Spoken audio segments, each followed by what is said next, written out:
Hello, my name is Viri Chauhan and I'm going to provide you an insight into the Libor scandal and its wider implications. It stands for the London Interchange Bank Offered Rate. It is essentially the interest rate that is set to which banks borrow and lend to each other. It affects over $300 trillion worth of financial products globally.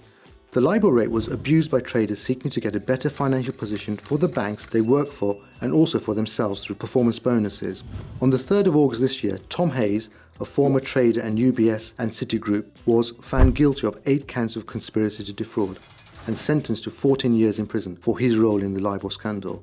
One of the challenges prosecutors faced was finding the correct offence to charge for, as the appropriate offences at the time were covered under misleading statements and in the Financial Services and Markets Act 2000. It was thought that a successful conviction would not be possible using these provisions. However, this has been addressed in the Banking Act 2012, which specifically cites offences which would include making misleading statements in relation to benchmarks such as Libor.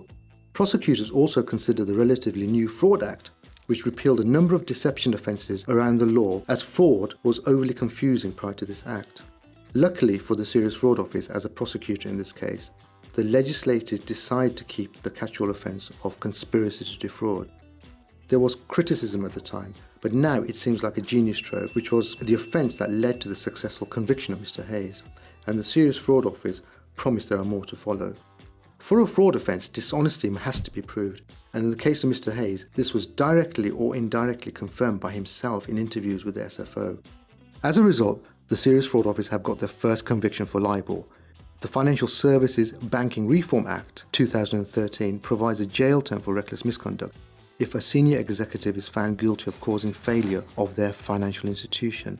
In addition, the senior managers regime places extra burden on key individuals in financial services.